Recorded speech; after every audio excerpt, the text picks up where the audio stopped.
Alright, this is take 2 of Halloween Hangover Season 2, Episode 1. It's not actually a season, who cares?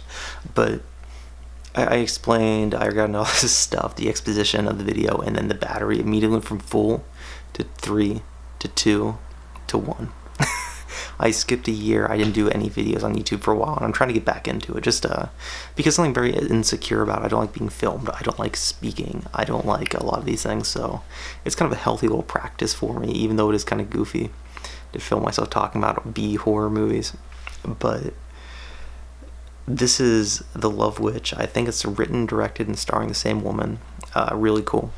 And I watched a few horror movies this year, not many.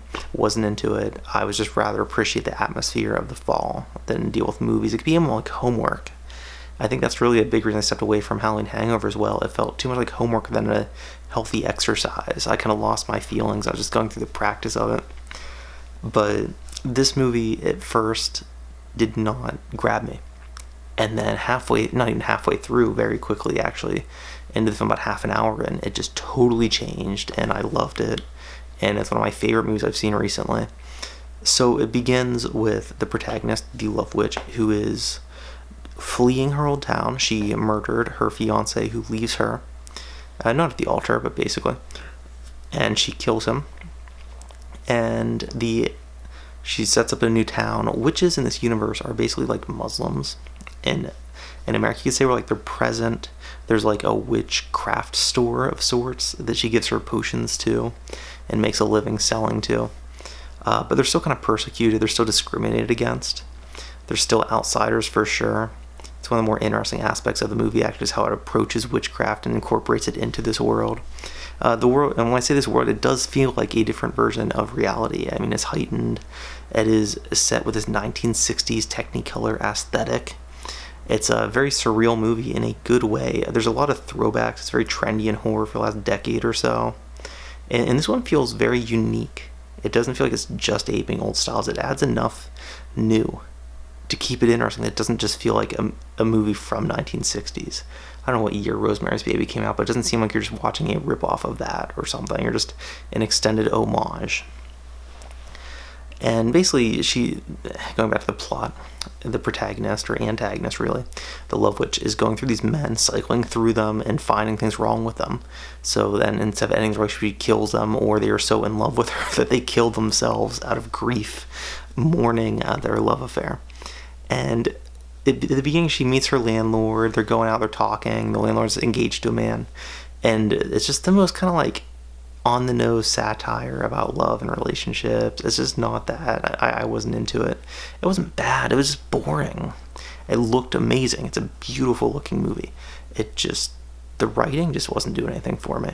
Then she gets wooed by this I think he's an English professor on campus, and so she seduces him, and he takes her back to his cabin, and I don't know what it is about the movie, but there's just such a turning point where they start interacting with each other, and they're in this cabin, and it just becomes so fun, so entertaining, and just I was so invested and entranced by this movie from that point on. Literally. I mean, I don't want to say I wanted to turn the movie off, but I just was not into it. It felt like homework. It felt like something I was doing to do, not something I was enjoying. And all of a sudden, it just became not like a 10 out of 10, but like a very enjoyable, fun movie that I didn't want to end. So after the bodies start to pile up and everything, the local police department is trying to find out who is the culprit, of course. And the police, I think he's chief, he's a detective, I don't know. Like a womanizer, man's man type. He looks into it, and then a relationship starts between him and the Love Witch. And it's like a battle of wills between like the man's man and the ultimate woman, because a big part of her character is being the perfect mate, making herself seem like the ideal woman. It's a big satire, of course, on just, I guess, the social constructs of dating and who you are in a relationship versus who you truly are beneath that surface exterior. And it's just a really fun movie. It's really funny.